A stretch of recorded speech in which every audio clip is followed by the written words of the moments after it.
Daê, eu sou Dado Silva e este é o Universo Segundo um Cara. Nos últimos anos, o cinema e a televisão têm sido invadidos aí por uma verdadeira enxurrada de filmes e séries que tentam recontar os contos de fadas, só que de uma forma um pouco diferente. O filme Malévola do ano passado, por exemplo, aliás, do ano passado não, desse ano, tenta recontar a história da Bela Adormecida, só que pela ótica da vilã da história.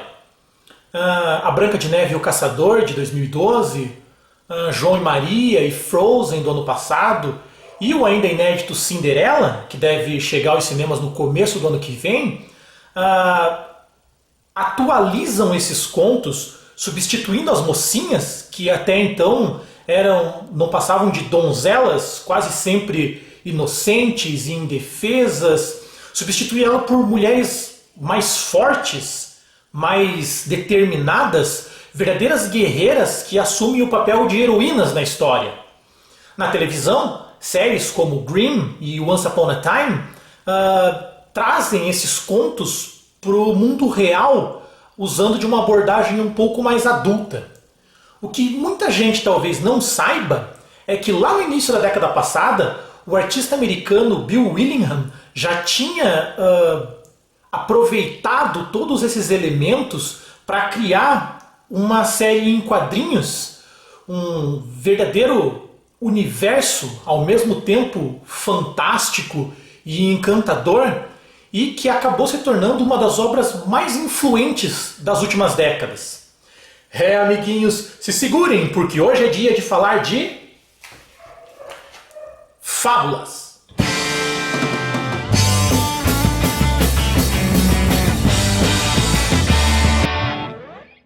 Em maio de 2002, chegava às bancas dos Estados Unidos a primeira edição de Fables, ou Fábulas, série em quadrinhos criada e escrita por Bill Willingham para o selo Vertigo da DC Comics. A proposta de Fábulas era um pouco diferente e até mesmo ousada para a época. Mostrar personagens tipicamente infantis em histórias com uma pegada um pouco mais adulta.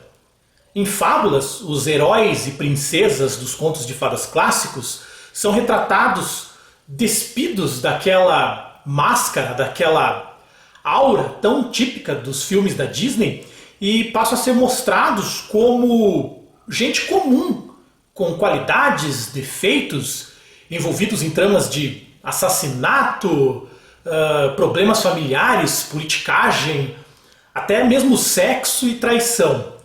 Como eu disse, uma proposta bem diferente, mas que acabou dando muito certo. A trama gira em torno dos habitantes da Cidade das Fábulas, uma comunidade secreta em plena Nova York, formada por seres e entidades saídas dos contos de fadas.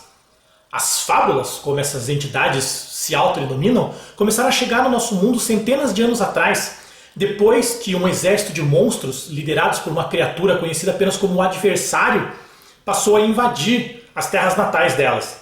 As fábulas que conseguiram escapar das garras do Adversário vieram se reunir no nosso mundo para formar essa comunidade, na verdade quase um bairro ou um distrito mágico dentro de Nova York, com direito a castelo medieval e tudo, oculto dos olhos dos humanos comuns por meio de feitiços.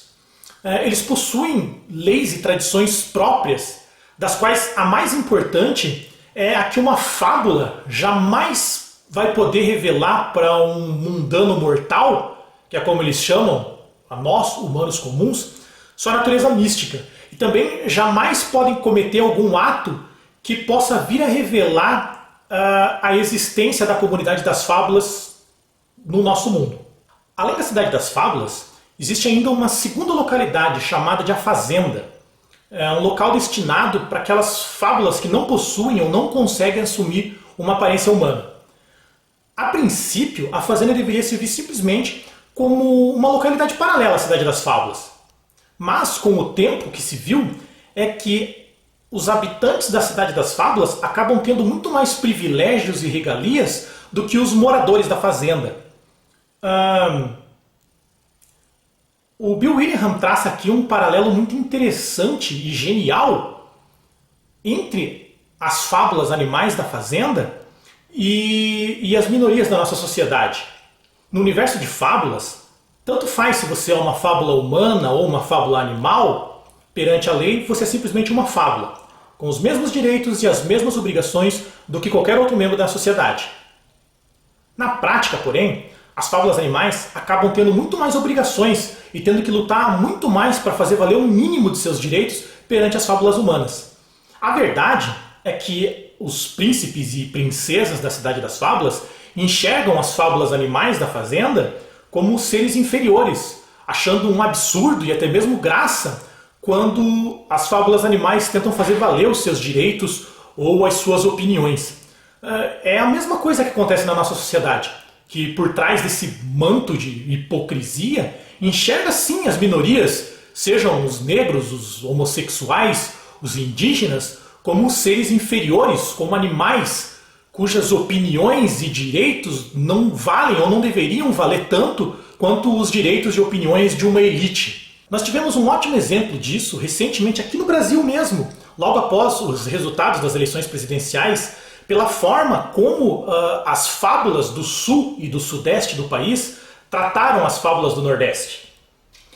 Esse paralelo fica ainda mais interessante se a gente levar em consideração a existência do glamour, que no universo de fábulas é um feitiço poderosíssimo que pode dar para qualquer fábula animal a aparência de um humano.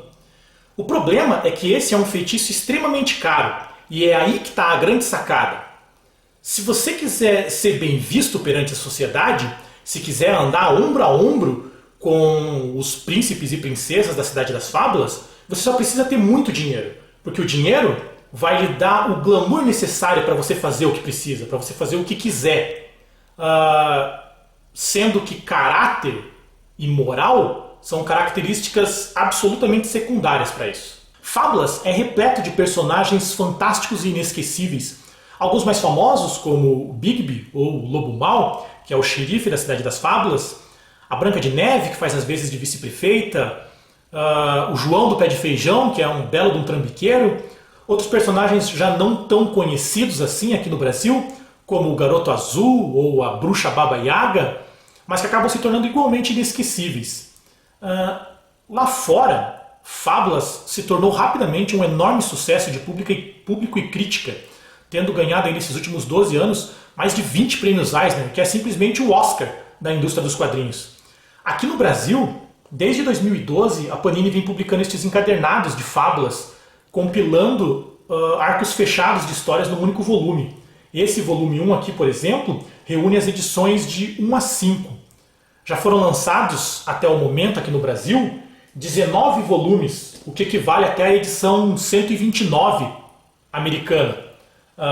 Fora uma infinidade de spin-offs, sei lá, mais de uma dezena aí, com histórias à parte do Bigby, ou da Branca de Neve, ou do João, sempre nesse formato de encadernado e com a mesma qualidade pela Panini. Enfim, Fábulas é uma série simplesmente fabulosa, que merece muito a pena ser lida e que ganha aqui na nossa escala cósmica do universo segundo um cara um total de 5 estrelinhas, ou seja, fabuloso. E é isso aí, espero que vocês tenham gostado. Como sempre, se curtiram o vídeo, não esqueçam de dar aquele joinha, deixem comentários aí embaixo, críticas e sugestões, não esqueçam de curtir a página do Hoje Não no Facebook, e se você ainda não for inscrito no canal, aproveite para se inscrever. Eu fico por aqui, mas volto na semana que vem com mais um O Universo Segundo um Cara.